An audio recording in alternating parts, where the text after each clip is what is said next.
ko. So, sino po sa inyo ang may mga kahilingan, mga pasasalamat po?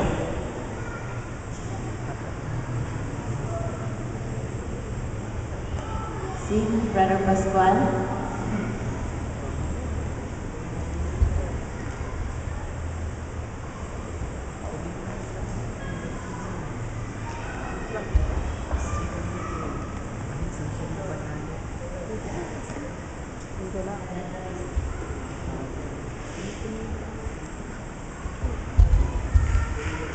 Magandang gabi po sa inyo lahat.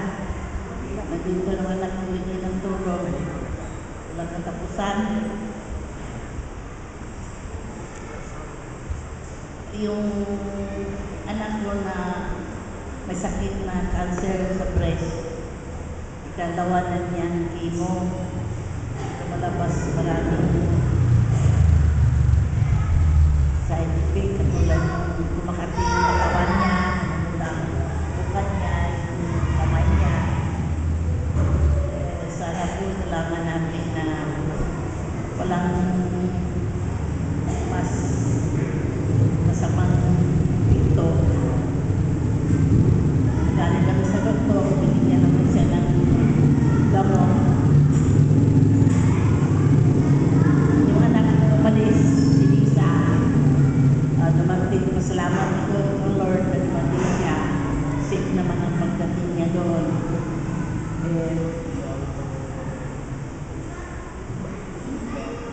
Yung mga nurses doon, lipat sa ibang building, may dalawa, dati sa isang kwarto siya lang, ngayon dalawahan, sa ibang building na sila. Sana yung kasama niya, babae, tulad ng Kristiyanos, masundo sila. Kalawa,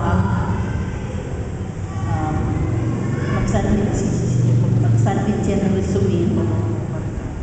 Sana ilipat na siya sa ibang departamento. Sana magandaan, hindi mahirap. Tsaka good health siya. Yung sa anak kong isa, si Goyer, dumating din safe sa London. Pag-alis niya, may bubos siya sipon. Nag-ibang lima doon malamig, dito mainit. Pagdating naman niya doon malamig, nagbubusin po siya. Sana good health din siya. Tsaka ako, sana malaki na lang ang good health. Wala ko na siyempre, nanda na ako sakit. Ilang po, maraming salamat. Yan ang mga pasasalamat at mga kahilingan ni Sister Putal. Isama din po natin sa manalangin mga kapatid ang ating crusade. Mag-uumpisa na po ito sa Sabado ng gabi. So, ang ating pong mga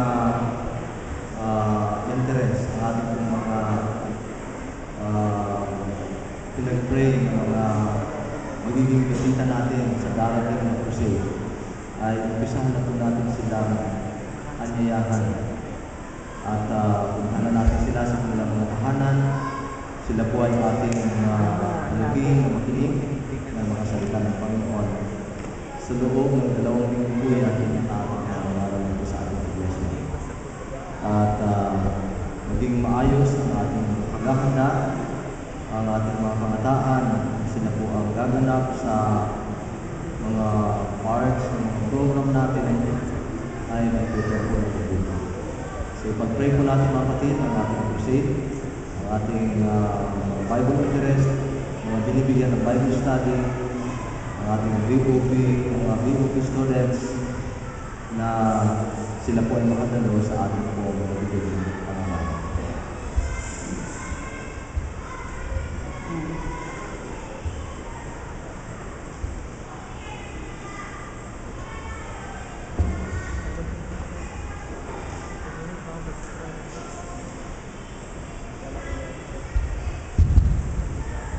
Nagpapasalamat ako sa Panginoon ko sa Israel na nabalik na yung dati kong magandang ang kalusutan dahil kung Sabado, alam, nagkabilis na ako, sapatos lang ako, bigla lang.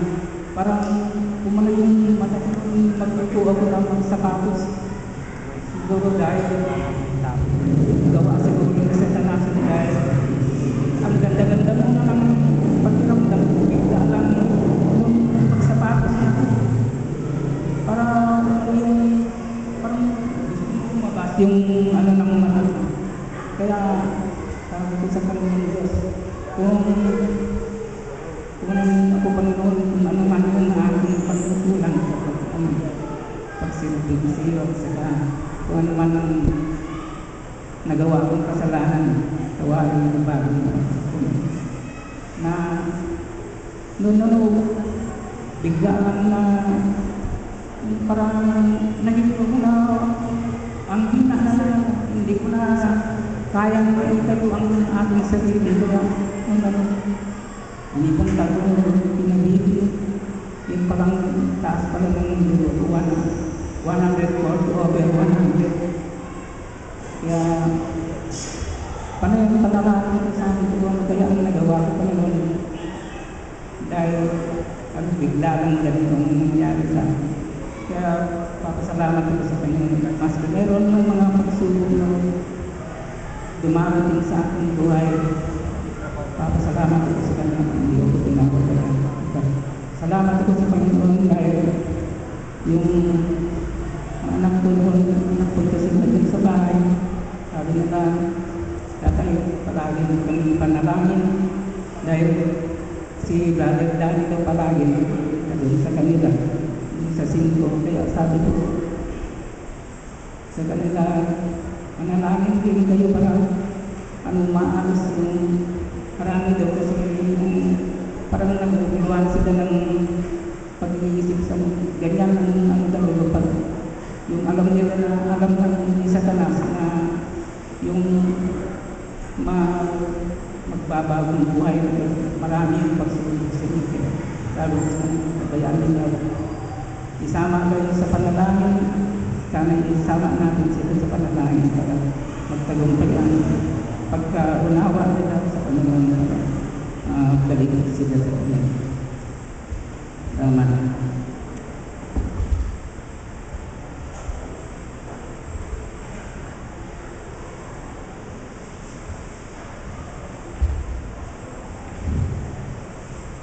Magandang gabi po sa mga kapatid. Isama namin sa dalangin yung mga kapatiran yung sa seaside na mga bagong linya. Kasi nung tinalaw namin sila ng linggo, binahay-bahay namin sila. Lima lang ang nakasimba kasi walang nagsundo nung sa doon sa seaside. Kaya yung 10 hindi nakadalo. Kaya nung kinausap namin sila, sabi nila sa Sabado magsimba na daw sila lahat. Kasi yung 5, sabi doon na masaya daw sila doon nung Sabado kasi tinuruan daw silang magiging kwento sa sa Tamaraw Village sa church natin sa Tambo. Kaya ayun, kinausap namin sila. Kaya tapos pinanalangin namin sila at sinabi nila sa Sabado magsimula daw sila. Tapos ginapasalamatan ko yung Panginoon doon sa pagtibis ko doon sa pamangkin ko na 50-50. Salamat yung Red Cross na sarado na nung gabi na yon ay natulungan siya na nasalinan sa ng dugo na nagbigay ng dugo sa kanya at nakarecover siya kinabukasan. Salamat ang Panginoon mo na nagkasin na lahat. Maraming salamat. Saan yung seaside, sister? Dito sa may Crystal Mall, sa harapan. Sino pa po mga kapatid mo? Ipagdasal po natin na yung mga nakatanggap ng invitation about sa crusade na gaganapin at yung mga makakatanggap pa nito ay sana makatalo sila. Almost 200 po yung na-print ko. Tulay tungo sa bagong buhay ang ating topic. 7 p.m. to 8:30 ng gabi dito sa ating church. Sa health center na pinagtatrabahuan ko ay nabigyan ko na po yung more than 60 patients ko. Sana merong at least 10% or 20% na mag-respond sa mga invitation na ito. At kung sino pa po yung gusto pong kumuha po ng invitation para ipamigay sa kanila po mga kapitbahay at kaibigan na hindi pa po Adventist, Mamaya na lang po after po ng service, pwede po kayong kumuha nitong invitation. Okay. Ang ganda ng ginawa mo, Brother Rachel. Sino ba po ang mga kapatid ko? Si Brother Marley. Una po sa lahat mga kapatid ay atin pong isama sa panalangin ang ating sarili, ating pananampalataya. May nakatanggap po pa sa home text. Ito po ay galing sa hindi po Adventist, Baptist po siya. Sabi niya po na kasama po si Noynoy at si Obama po ay pumirma na po at nagpano na po ng 66 yung dito lang po sa right hand. Tapos sa forehead po. Tsaka may tinext din po niya na sa Nueva Ecija po ay marami na po nagpatatak ng 666 po. Kaya po isama po natin yung ating sarili, ating pananampalataya na bagaman dadating po yun ay patuloy po tayong tumayo sa ating pong pananampalataya na ating nakilala. Gayun din po, isama rin po natin sa panalangin yung programa po ng mga kabataan this coming Saturday na induction ceremony po. Sana po ay ito po ay maging matagumpay at maayos po ang programa po.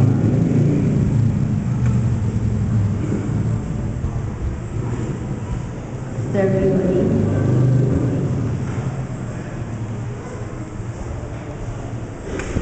Salamat ako sa Panginoon dahil yung mga examination ng Jimin sa pagkasikat niyang maayos.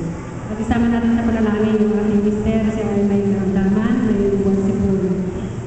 Isama rin natin sa panalangin si Sister Lynn Mario. Siya po ay isama natin sa panalangin na pagtagumpayan niya ang kanyang mga magsubok. Sabi niya, isama daw din natin sa panalangin yung mission niya sa kanyang trabaho ay may pagkaroon sa kanyang trabaho.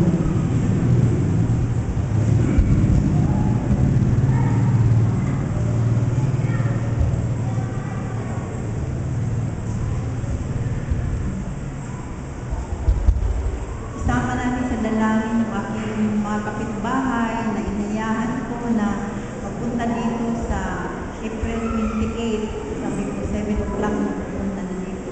Nawa ay hindi sila atras. Ang banal na espiritu ang humihimok sa kanila upang sila ay makarating dito at makinig sa salita ng Diyos.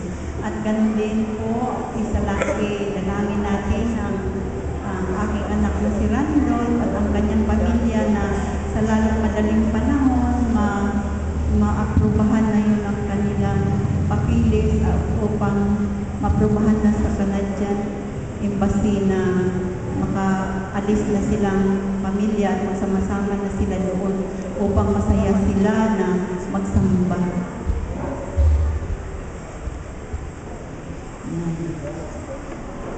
Meron pa po? Sige po, Barwahi.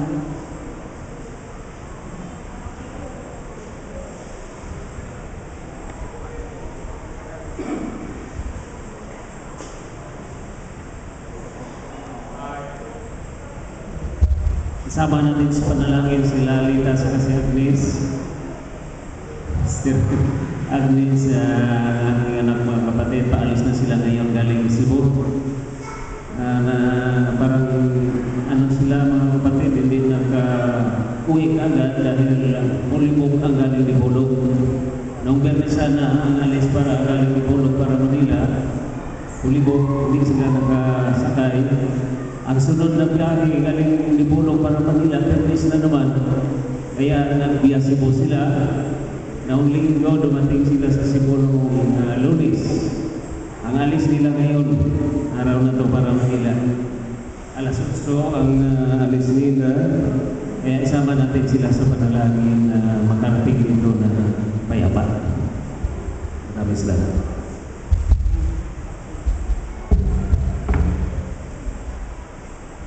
Meron pa po, mga kapatid ko? Kung wala na po, at isama yung ating mga personal na panalangin para sa Panginoon, personal na mga kahilingan, at para po maging lalong mabisa ang ating pananalangin, tayo po ay manalangin po ng isahan.